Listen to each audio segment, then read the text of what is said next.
Angkatan 59 Kelompok 1. Pada kesempatan kali ini, saya akan kembali berbagi pemahaman saya terkait lesson learning dari Agenda 3, Kedudukan dan Peran PNS dalam NKRI sesuai dengan hasil pembelajaran asinkronus dan sinkronus yang difasilitasi oleh Ibu Wahyu Suprapti. Mari kita simak jurnal hari ini. Dalam pembelajaran agenda ketiga, yakni kedudukan dan peran ASN dalam NKRI yang kita pelajari sebelumnya. Teman-teman masih ingat kan? Nah, mari kita ulas kembali dengan melihat beberapa kasus terkait pelayanan publik, manajemen ASN, dan Rule of Government. Dalam kualitas pelayanan publik, terdapat beberapa kasus. Nah, mari kita simak video berikut ini. Menurunkan kantong plastik ya, nggak akan bongkar kalau kreseknya nggak dimasukin uang. Nih liatin, masuk set, nah kasih duit set. Ya, ini saya di Tanjung Priok, banyak keluhan dari para driver kontainer yang berkaitan dengan pungutan liar.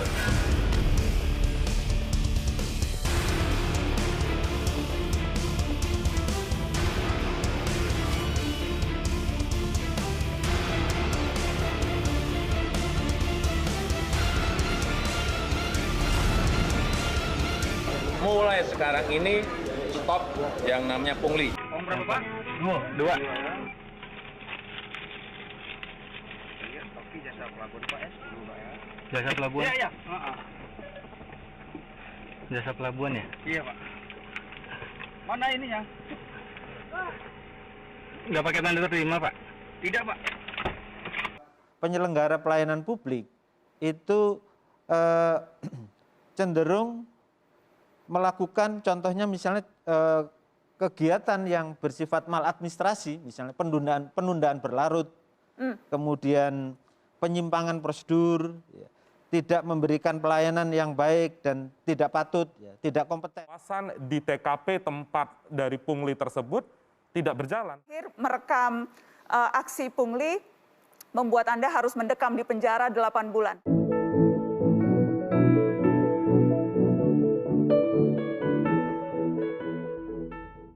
Pembelajaran yang dapat kita ambil dari kasus tersebut terkait kedudukan dan peran kita sebagai ASN dalam NKRI.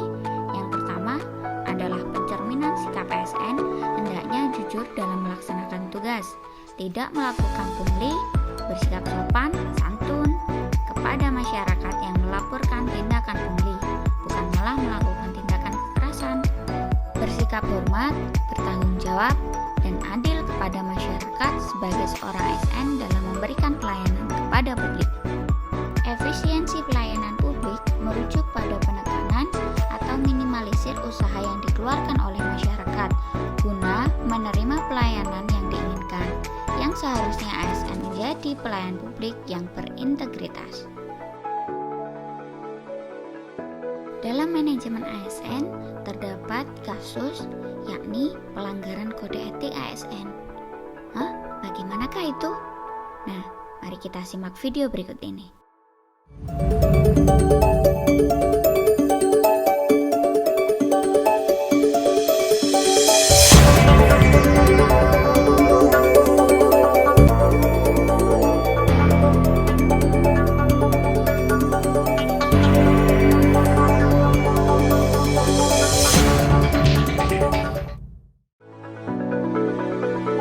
Pembelajaran yang dapat kita ambil dari kasus tersebut yakni semua ASN haruslah menunjukkan netralitas, saling mengawasi dan mengingatkan agar tidak terlibat dalam kegiatan-kegiatan yang tidak sesuai dengan ketentuan sebagai ASN. ASN yang profesional sebaiknya memiliki tanggung jawab di dalam melakukan pelayanan publik. Selanjutnya, kita akan membahas terkait Rule of Government.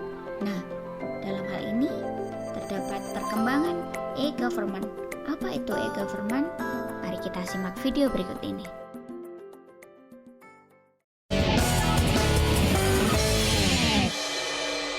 Pemirsa, penerapan sistem pemerintahan berbasis elektronik atau SPBE atau e-government tidak terlepas dari perkembangan teknologi informasi dan komunikasi. Seperti apa penerapan e-government di Indonesia hingga saat ini? Beberapa tahun belakangan ini tentunya e-government sudah jalan ya sebenarnya. Sudah jalan belasan tahun bahkan ya. Namun regulasinya belum ada yang fix, yang integrated begitu. Betul, jadi regulasinya per sektor. Terkait dengan penggunaan data yang terintegrasi dari satu lembaga ke lembaga lain. Selama ini artinya ada kekurangan dong? Ya, selama ini banyak masalah ditimbulkan karena tidak ada keseragaman, tidak ada tata kelola yang baik gitu. Akhirnya tidak gitu efisien implementasi government-nya. Sebenarnya apa yang harus ada di regulasi yang baru ini, Pak? Saya kira regulasi yang baru memang harus mengatur keseragaman. Keseragaman data salah satunya, kemudian keseragaman aplikasi. Sebagai contoh, aplikasi kepegawaian sebelum-sebelumnya itu dikembangkan oleh masing-masing daerah. Padahal kepegawaian itu kalau di Indonesia dari Sabang sampai Merauke peraturannya sama. Jadi tidak perlu kabupaten dan kota tuh membuat aplikasi-aplikasi masing-masing gitu. Intisari yang dapat kita ambil yaitu penerapan e-government akan menunjang capaian ASN yang profesional dan berkarakter. E-government ada untuk membangun integritas moral, kejujuran, semangat, motivasi nasionalisme, dan membentuk karakter kepribadian yang unggul dan bertanggung jawab serta memperkuat profesionalisme. Namun, terdapat kelemahan utama tentang e-government adalah kurangnya kesetaraan dalam akses publik yang dapat mempengaruhi dan menyebabkan bias opini publik. Nah, gimana teman-teman? Dari pembelajaran tersebut, kita sebagai ASN yang berkedudukan dan memiliki peran dalam pembangunan NKRI, yakni sebagai perencana, pelaksana, dan pengawas penyelenggaraan tugas umum pemerintahan dan pembangunan nasional melalui pelaksanaan kebijakan dan pelayanan publik yang profesional, bebas dari intervensi politik, serta bersih dari praktek korupsi, kolusi, dan nepotisme. Dan juga jangan lupa tugas seorang ASN, yaitu melaksanakan kebijakan yang dibuat oleh pejabat pembina kepegawaian sesuai dengan ketentuan perundang-undangan, memberikan pelayanan publik yang profesional dan berkualitas, dan mempererat persatuan dan kesatuan NKRI. Itu tadi teman-teman sekilas tentang lesson learning agenda ketiga, yakni kedudukan dan peran ASN dalam NKRI. Tetap jaga kesehatan ya, dan jangan lupa salam semangat. Sekian dari saya. Wassalamualaikum warahmatullahi wabarakatuh.